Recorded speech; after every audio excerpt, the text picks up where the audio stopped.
नव नव audio video comedy आ लाइव प्रोग्राम सबसे पहले देखबा के लिए हमारे यूट्यूब चैनल मैथिली दबंग के लाल बटन दबा कर सब्सक्राइब करू आहे घंटी के निशान जरूर दबाओ। सावन के महीना, यह सावन के महीना में एक बाबा के भक्त सरोवर नदी के पास पहुंचल छथिन और ओई नदी के तट पर जाके देखियो कहे छथिन चारू बगल पानी लागल छे दहाड़ के समय और देखियो ओई भक्त के भाव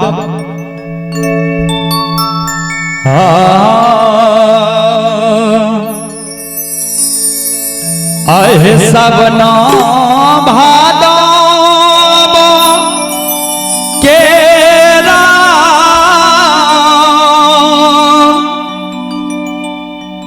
आहे उमर लाहे ना दिया है कोना उतारवई मैया हे सरोवर नदी धार हे मैया कोना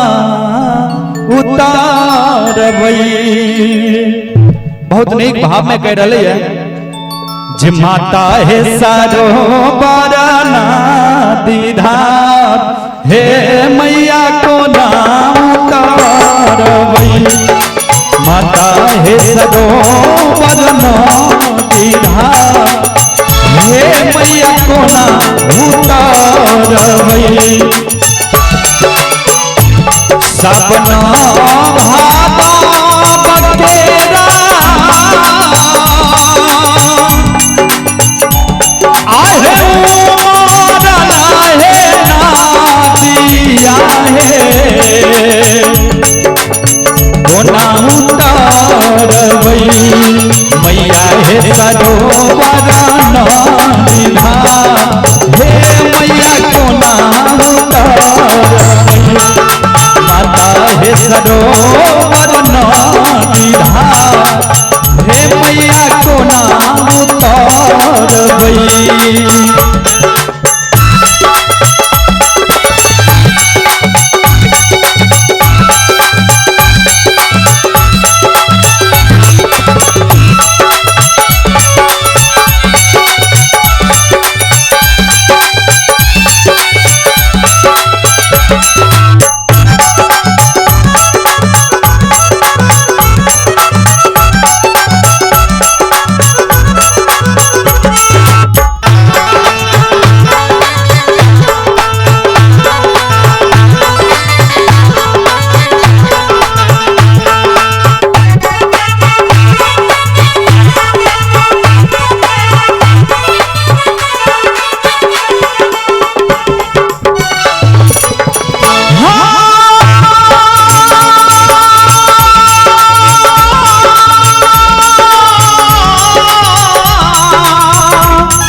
भक्त के माता दर्शन दे छथिन और कहे छथिन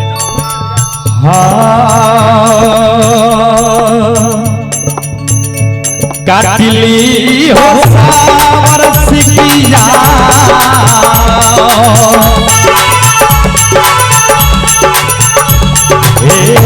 काटी हो में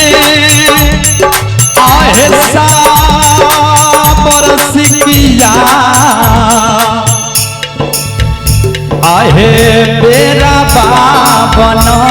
भी हो है, हे बेरा बाबना भी हो है, धिया मोहि चढ़ी, धिया है उतरी हो नदी पार, हे धिया मोहि चढ़ी, धिया उतरी हो नदी पार, हे धिया मोहि चढ़ी।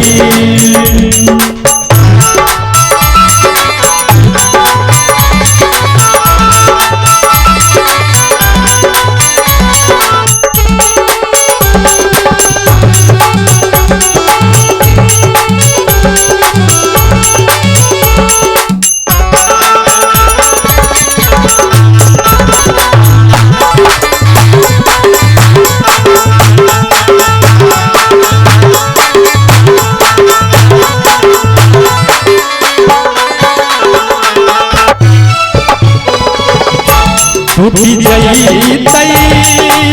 सावर सिकी जा,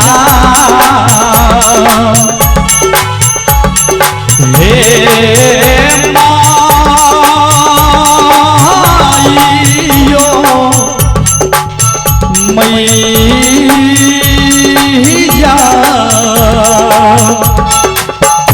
टूटी जई तई सावर सिकी जा, छिलकी जैतई बंधन माहे, छिलकी जैतई बंधन माहे, मैया डूबी मरबई, मैया हे सरोवर निधान, हे मैया डूबी मरबई, मैया हे सरोवर निधान, हे मैया डूबी मरबई।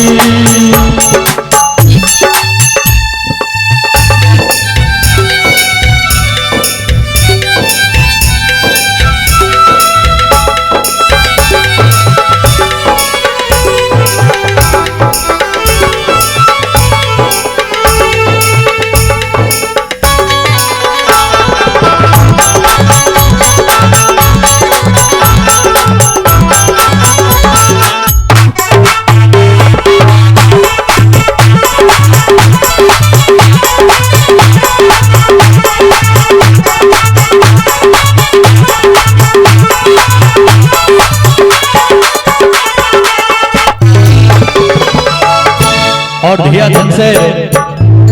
माता से जवाब करे छथिन कि हे माता,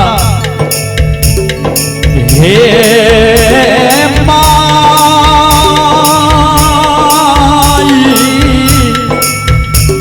हे ये मैया,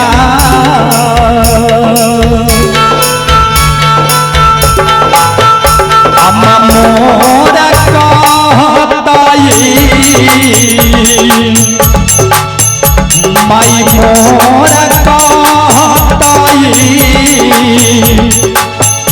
आहे धिया बसई ससुरारिया है, आहे धिया गेलै ससुरारिया है, मैया हमें अइबै, मैया हे तोहारो सने, हे मैया हमें अइबै,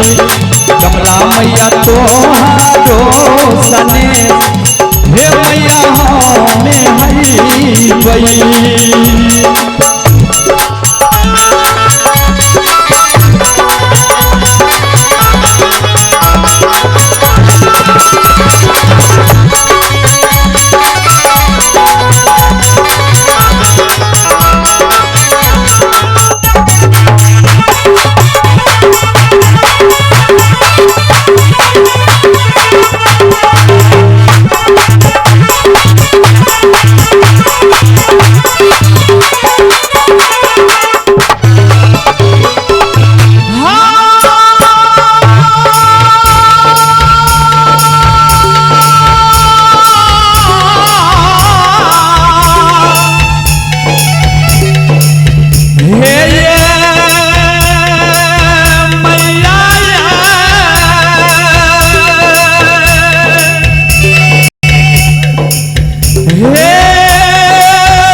सासु मोरा कहताई, हे सासु मोरा कहताई, आहे धानी गेलै नैहरवा हे, आहे पुतहु बसई नैहरवा हे, मैया हमें हई मैया हे तोहारो सने, हे मैया हमें हई मैया हे तोहारो सने।